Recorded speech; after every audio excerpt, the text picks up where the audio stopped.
Wanita ini membunuh Nabi dan para sahabat dengan meracuni makanan yang dihidangkan untuk Rasulullah. Balas dendam adalah motif yang digunakan Zainab binti Al-Harits sehingga ia sampai meracuni Rasulullah. Zainab adalah istri Salam bin Misyikam, salah seorang pemimpin Yahudi Bani Nadhir di Khaybar.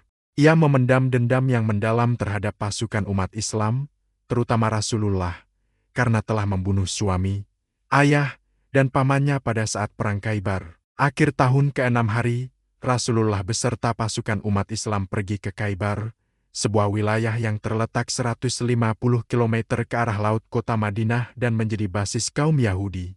Ketika sampai di Khaybar, Rasulullah meminta penduduknya menyerah karena sebelumnya diketahui bahwa Khaybar dijadikan tempat konsolidasi untuk menyerang Madinah.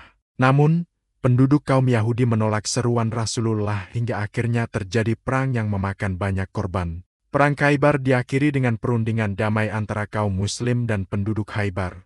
Mereka sama-sama sepakat untuk mengakhiri perang dengan beberapa poin kesepakatan bersama. Salah satunya adalah penduduk Khaybar harus menyerahkan separuh hasil panen kepada umat Islam Madinah mengingat pertempuran Khaybar dimenangkan umat Islam. Perlahan-lahan Khaybar menjadi kota yang damai, namun tidak sedikit penduduknya yang masih menyimpan dendam. Zainab binti Al-Harits adalah salah satu Yahudi Khaybar yang tidak terima dengan hasil perang Khaybar. Ia tidak rela dengan kaum Muslim karena telah membunuh orang-orang terkasihnya. Ia mencari berbagai macam cara untuk membalas dendam dan membunuh Rasulullah, pimpinan tertinggi kaum Muslim.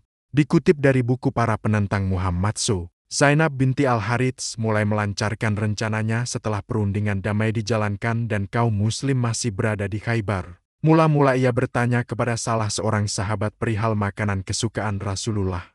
Setelah mengetahui bahwa makanan kesukaan Rasulullah adalah bagian dada depan dan pundak domba, Zainab kemudian menyiapkan hidangan domba panggang dan menaburinya dengan racun yang paling mematikan. Domba panggang itu kemudian diberikan kepada Rasulullah pada petang hari, selepas sang Nabi selesai menunaikan salat maghrib.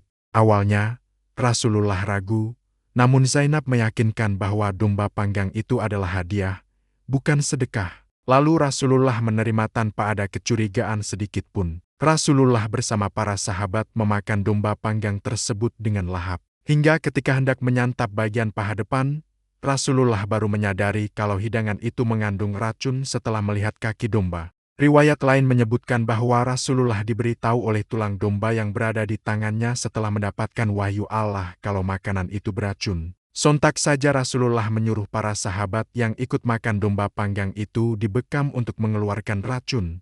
Namun demikian, insiden domba panggang beracun itu menewaskan salah satu sahabat Rasulullah, Bishr bin Al-Bara, meski ia sudah dibekam. Racun dalam peristiwa domba panggang ini memiliki efek jangka panjang terhadap kesehatan Rasulullah.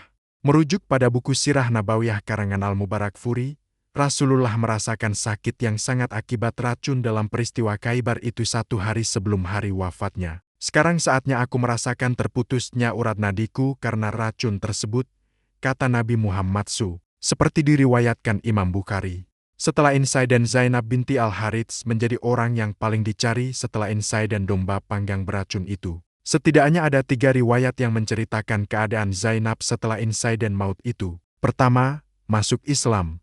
Zainab langsung mengucapkan 2 kalimat syahadat setelah menyaksikan langsung bahwa Muhammad adalah benar-benar Rasulullah utusan Allah dalam insiden domba panggang beracun itu. Hal ini diceritakan oleh Imam Al-Zuhri dan Ibnu Hajar Al-Asqalani dalam kitabnya Fath Al-Bari Syarh Sahih Bukhari.